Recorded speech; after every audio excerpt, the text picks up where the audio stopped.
Today I have a different kind of video for you. I am going to be reacting to an article called Enough with the Ugly Cakes that was posted to The Cut recently. This article was written by Bindu Basinath for The Cut, and it was published on July 11th, 2025. Now, out of respect for the author, and not to butcher her name, which I hope I did not, you'll have to let me know in the comments, I am going to be referring to her as the author for the remainder of the video. So the article starts off by the author describing her role in a friend's upcoming birthday party. She was responsible for buying the birthday cake. Now, when you go to one of these birthday parties now, the expectation is that you're getting a custom, beautifully designed birthday cake. Not one from Walmart or Costco or Kroger or any kind of grocery store. Not to, say that those are bad cakes, because Costco cake is really good. But the expectation is that it's going to be a beautiful, tall, custom cake. The author does spend some time explaining the pricing of the cakes a little bit more in detail.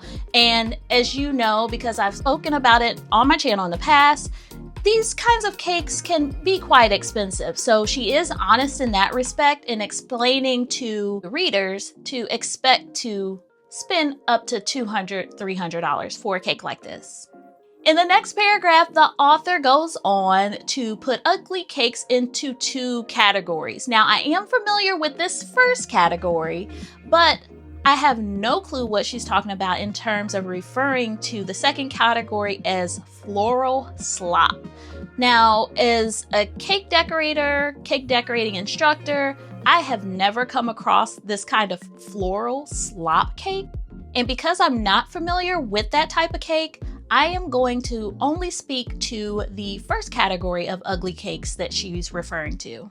So this first kind of ugly cake did become really trendy and popular over the last several years. And yes, it did start with the pandemic. As you know, everyone was at home, everyone was scrolling social media, and social media has a really, really huge part to play in all of this. As you and I both know, social media is all about the algorithm. So this means that the audience, meaning you and I, were perpetuating this kind of content. And as these kind of visuals got more likes, more shares, more comments over the matter of months and years, the more these images came to the forefront. So bakers and cake decorators and cake artists started to adapt to what they were seeing and started to adapt to what customers and clients were asking for in terms of cake design. The author then goes on the next paragraph to describe these cakes as being all looks and no taste. And I do understand the author is sharing her opinion, and taste in general, also looks in general, is very, very subjective. All in all, I would have liked to have gotten her personal opinion on the actual cake that she purchased for her friend's birthday party. And this article didn't deliver on that. And in the last paragraph of the article, the author goes on to promote those simple yet delicious desserts. And I don't have a problem with anything she just described, but I would have loved for her to bring one of those simple yet delicious desserts to that birthday party. I appreciated this opinion piece, and I understand and respect that the author does have the platform and right to express her opinion in this way. And as someone who is a cake artist, cake decorating instructor, content creator, I really appreciate the opinions and the thoughts. I'm really interested in the opinions and thoughts of people who do not do what we do.